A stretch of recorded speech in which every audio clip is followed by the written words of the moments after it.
Chapter 23. And the whole multitude of them arose and led him unto Pilate. And they began to accuse him, saying, We found this fellow perverting the nation, and forbidding to give tribute to Caesar, saying that he himself is Christ, a king. And Pilate asked him, saying, Art thou the king of the Jews? And he answered him and said, Thou sayest it. Then said Pilate to the chief priests and to the people, I find no fault in this man. And they were the more fierce, saying, He stirreth up the people, teaching throughout all Jewry, beginning from Galilee to this place. When Pilate heard of Galilee, he asked whether the man were a Galilean. And as soon as he knew that he belonged unto Herod's jurisdiction, he sent him to Herod, who himself also was at Jerusalem at that time. And when Herod saw Jesus, he was exceeding glad, for he was desirous to see him of a long season, because he had heard many things of him, and he hoped to have seen some miracle done by him. Then he questioned with him in many words, but he answered him nothing. And the chief priests and scribes stood and vehemently accused him. And Herod with his men of war set him at naught, and mocked him, and arrayed him in a gorgeous robe, and sent him again to Pilate. And the same day Pilate and Herod were made friends together, for before they were at enmity between themselves. And Pilate, when he had called together the chief priests and the rulers and the people, said unto them, Ye have brought this man unto me as one that perverteth the people. And behold, I, having examined him before you, have found no fault in this man touching those things whereof ye accuse him. No, nor yet Herod, for I sent you to him. And lo, nothing worthy of death is done unto him. I will therefore chastise him and release him. For of necessity he must release one unto them at the feast. And they cried out all at once, saying, Away with this man, and release unto us Barabbas, who for a certain sedition made in the city, and for murder was cast into prison. Pilate therefore, willing to release Jesus, spake again to them. But they cried, saying, Crucify him, crucify him. And he said unto them the third time, Why, what evil hath he done? I have found no cause of death in him. I will therefore chastise him, and let him go. And they were instant with loud voices, requiring that he might be crucified. And the voices of them and of the chief priests prevailed. And Pilate gave sentence that it should be as they required. And he released unto them him that for sedition and murder was cast into prison, whom they had desired. But he delivered Jesus to their will. And as they led him away, they laid hold upon one Simon, a Cyrenian, coming out of the country. And on him they laid the cross, that he might bear it after Jesus. And there followed him a great company of people and of women, which also bewailed and lamented him.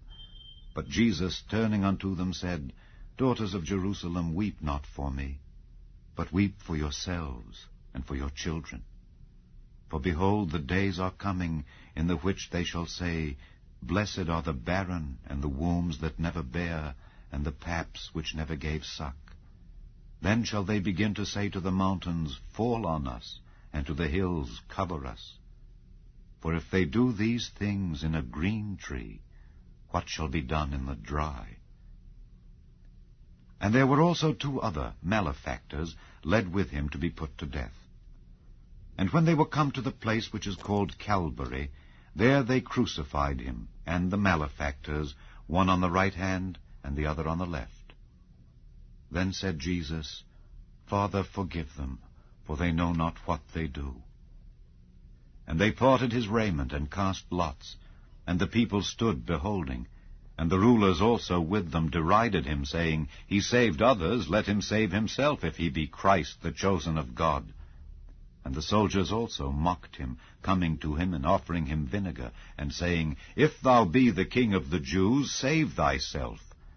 And a superscription also was written over him in letters of Greek and Latin and Hebrew, This is the King of the Jews. And one of the malefactors which were hanged railed on him, saying, If thou be Christ, save thyself and us. But the other answering rebuked him, saying, Dost not thou fear God, seeing thou art in the same condemnation? And we indeed justly, for we receive the due reward of our deeds, but this man hath done nothing amiss. And he said unto Jesus, Lord, remember me when thou comest into thy kingdom. And Jesus said unto him, Verily I say unto thee, today shalt thou be with me in paradise. And it was about the 6th hour, and there was a darkness over all the earth until the 9th hour, and the sun was darkened, and the veil of the temple was rent in the midst. And when Jesus had cried with a loud voice, he said, Father, into thy hands I commend my spirit. And having said thus, he gave up the ghost. Now when the centurion saw what was done, he glorified God, saying, Certainly this was a righteous man. And all the people that came together to that sight, beholding the things which were done, smote their breasts and returned. And all his acquaintance and the women that followed him from Galilee stood afar off, beholding these things. And behold, there was a man named Joseph, a counselor, and he was a good man and a just. The same had not consented to the counsel and deed of them. He was of Arimathea, a city of the Jews, who also himself waited for the kingdom of God. This man went unto Pilate and begged the body of Jesus. And he took it down, and wrapped it in linen, and laid it in a sepulchre that was hewn in stone, wherein never man before was laid. And that day was the preparation, and the Sabbath drew on. And the women also, which came with him from Galilee, followed after, and beheld the sepulchre, and how his body was laid. And they returned and prepared spices and ointments, and rested the Sabbath day according to the commandment.